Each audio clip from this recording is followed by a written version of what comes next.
Salam sehat adik-adik. Dalam kesempatan kali ini kita akan membahas beberapa soal TPS ya, khususnya yang kita ambil dari soal TPS UTBK atau ujian tulis berbasis komputer tahun 2019. Baik, langsung saja kita lihat. Soal yang pertama, A kali kurung B. Nah, kali kurung B ini dirumuskan sebagai A dikali B min 1 min A. Artinya, kalau yang ditanyakan 3 kali kurung, dalam kurung 2 kali kurung B, 2 kali kurung 4, maka kita harus menyelesaikan ini dengan rumus yang sudah diberikan di awal. Nah, artinya, kalau 2 kali kurung 4, itu artinya sama dengan. Nah, kita kembalikan ke rumus, anggap 2 itu sebagai A, 4 itu sebagai B.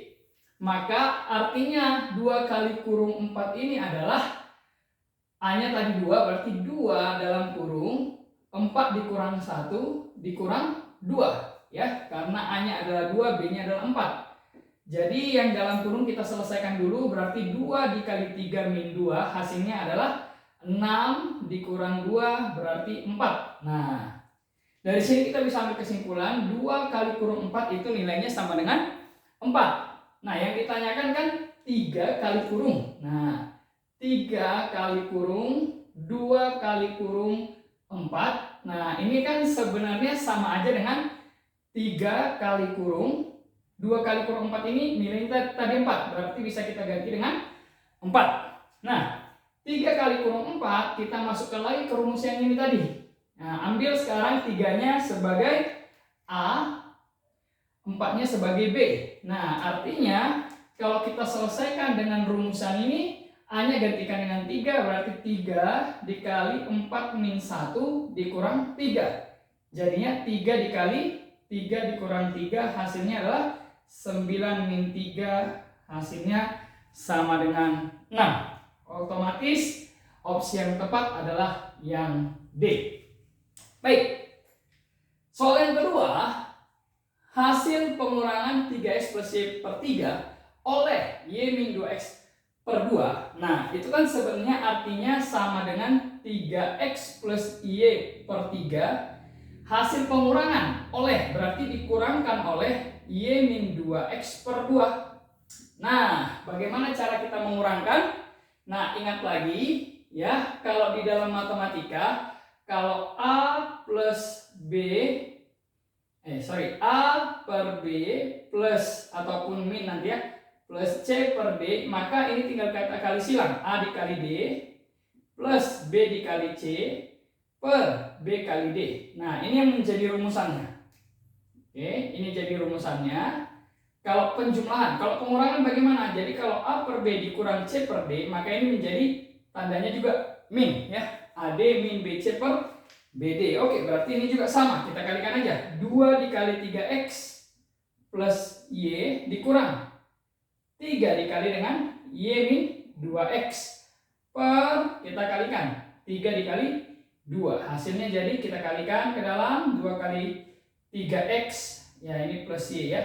Plus Y. 2 kali 3x berarti 6x plus 2Y. Ini kalikan min 3Y. Min 3 dikali min 2x berarti plus 6x per 3 kali 2, 6. 6x ditambah 6x berarti hasilnya 12x. 2y min 3y berarti min y per 6 ya. Oke, berarti ketemu hasilnya 12x min y per 6. Jawabannya berarti yang A.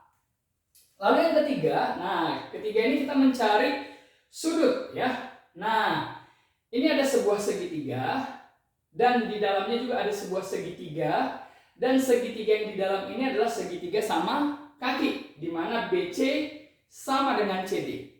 Oke. Nah, karena dia segitiga sama kaki, maka sudut di bagian ini ya, di B ini dengan di D ini harus sama. Nah, katakanlah ini sudutnya Y. Oke. Baik, diketahui Q nilainya sama dengan 50. Nah, untuk mencari Y gimana caranya?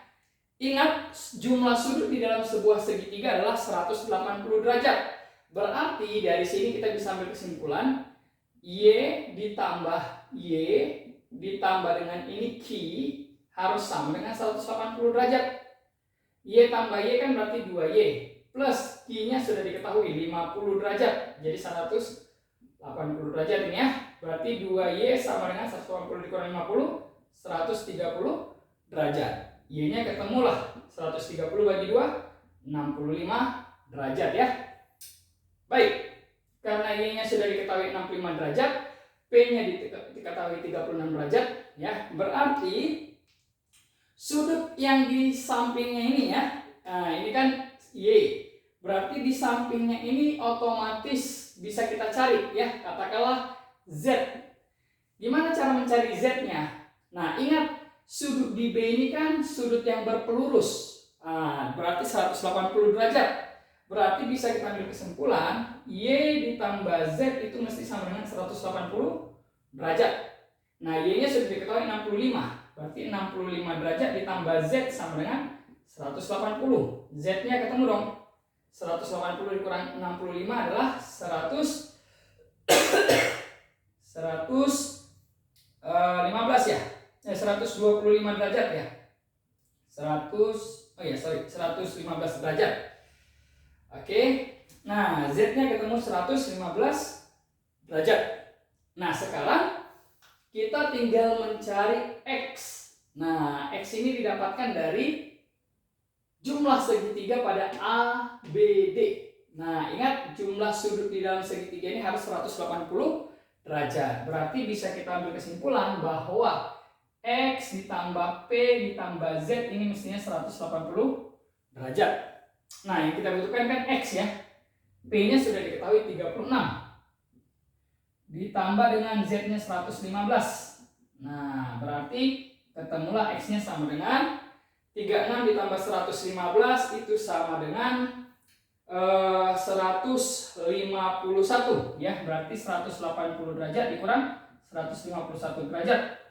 Nah, X-nya ketemu ya. 180 dikurang 151 adalah 29 derajat ya. Oke. Berarti jawaban yang tepat untuk soal nomor 3 ini adalah yang B. Bravo. Oke. Baik. Selanjutnya soal yang terakhir nomor 4. Nah, ini diketahui sebuah lingkaran ya. Lingkaran ini di dalamnya ada 2 buah lingkaran kecil yang sama ukurannya ya. Nah, sama ukurannya. Nah, diketahui jari-jari lingkaran kecil yang ini ya, jari-jarinya sama dengan 2. Nah, otomatis karena jari-jari lingkaran kecil ini 2, diameternya adalah 4. Nah, dari sini kita bisa lihat bahwa jari-jari lingkaran besar itu sama dengan 4 karena diameter lingkaran kecil adalah jari-jari daripada lingkaran besar ya. Jadi jari-jari lingkaran besar katakanlah R besar itu sama dengan 2 kali R kecil. Berarti 2 kali 2 sama dengan 4 cm ya. Nah, karena sudah kita ketahui jari-jari lingkaran besar, sekarang kita tinggal mencari luas yang diarsir. Baik, luas arsir itu akan sama dengan luas lingkaran besar dikurang 2 kali luas lingkaran kecil. Nah, oke.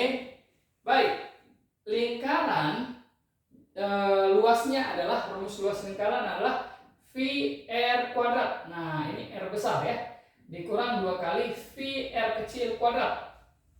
Nah, R besarnya diketahui adalah 4, berarti V dikali 4 kuadrat dikurang 2 kali V R kecilnya adalah 2, berarti 2 kuadrat. Berarti ini adalah 16V dikurang 4 dikali 2, 8V ya. Jadi luas yang diarsir adalah 8V. Oke, berarti kita bisa dapatkan jawabannya adalah Charlie. Baik, saya rasa itu yang menjadi contoh soal kita ya. Semoga ini bisa menolong adik-adik untuk mempersiapkan ujian masuk PTN buat yang mengikuti SNBT tahun ini. Itu saja dari saya. Tetap semangat. Cairo.